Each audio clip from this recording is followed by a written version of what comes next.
from animal rights advocates because they are calling her kennel one of the worst puppy mills in America.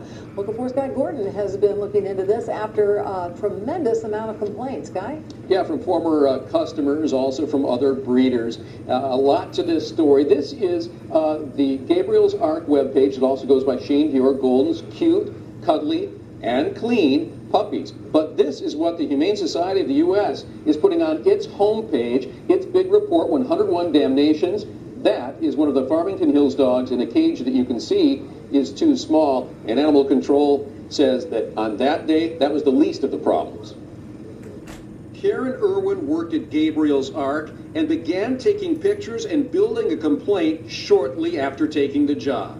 Every single dog there was infested with fleas. Some of them had the open wounds from chewing on themselves. One poor girl had her whole underbelly was bare. Oakland Animal Control took these pictures during a mid-August inspection last year. 2 investigators cited kennels full of fecal matter. It was hard to breathe. Even outside, smell was horrendous and foul of urine. 6 puppies, empty water dish. They found 1 animal losing hair. They concluded most of the dogs in good physical shape, but there were signs of flea infestation. Both arrived at the same conclusion. It is my opinion Ms. Gabriel's kennel be closed and her kennel license revoked. I don't think it was that bad. They do. They feel that putting dogs in crates is bad. I don't. They were dirty. They weren't filthy. There's a difference. Why hasn't Animal Control revoked her license? Under the law, she has 10 days after a poor inspection to clean up her act. And on most occasions, she has.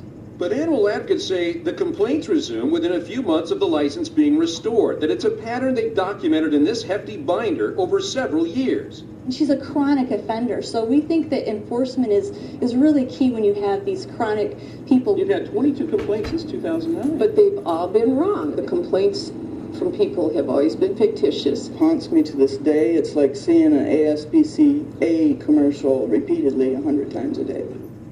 Over and over in her head. Now, we called the county yesterday.